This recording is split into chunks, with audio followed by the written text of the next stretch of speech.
Hello, welcome to Local Edition. I'm Leslie Leyton. The City of Newport Beach, first on the top of many people's minds for many reasons. One reason they're probably not too happy, people think about it, is they are close to the top in unfunded pension liabilities. With us now is the mayor of Newport Beach, Rush Hill, to talk about that, how the city's doing. Welcome.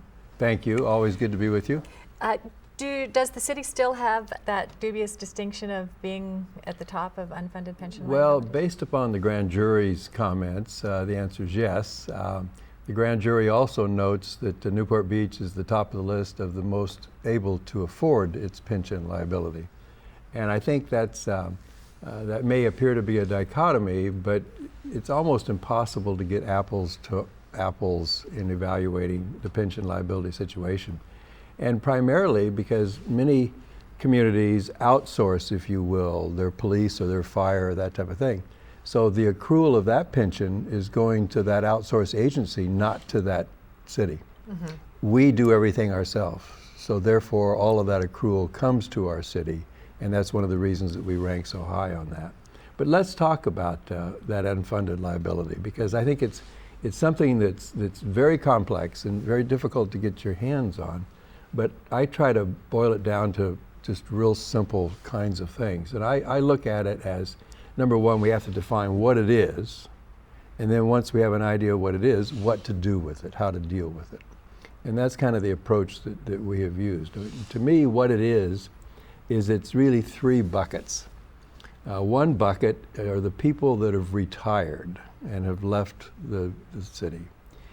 That is kind of a sealed bucket. There's not a whole lot you can do with it. That's a contractual obligation, and the courts have ruled that unless you go bankrupt, and we're not planning on doing that, there's not much can be done about that.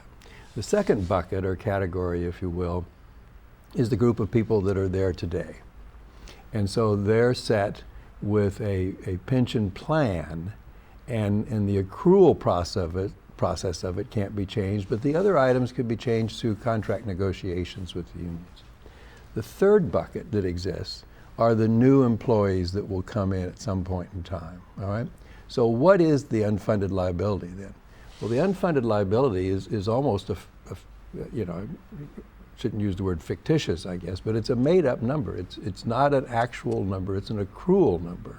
Well, it's based on some assumptions that the investments that you have are going to grow or not grow at certain rates. What can be done, though? If you're saying that first bucket is fixed, it sounds like the third bucket is the one that you could initially deal with. So do you have any plans to approach any of these buckets? Well, yes, absolutely, and that's how we contain our cost, and we feel that we're under control in our cost based upon the knowledge that we have today.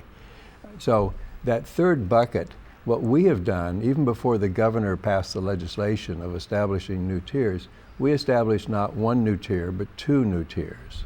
One tier is for what we call laterals, those people that are in the PERS system now, maybe working in a different city or jurisdiction and come to work at Newport Beach, or those that are not in PERS and come in as a new employee to Newport Beach. And so you'll be making different deals with them possibly in the future. We only have about 20 seconds left. Where does the city stand right now? What's your outlook moving forward? Well, it's very positive because we're prepaying that first bucket on an agreement with PERS that they're not looking for a model to use for other cities. And then because we have reduced staff by 100, because we've changed the formulas for new employees, because our employees now pay for their system as much as $7.4 million this year. Those are the elements that we've used to come under control. So maybe at least moving in the right direction. Maybe not quickly enough, but in the right direction. Mayor Rush Hill, thank you so much for being here. Thanks for joining us. I'm Leslie Leyton.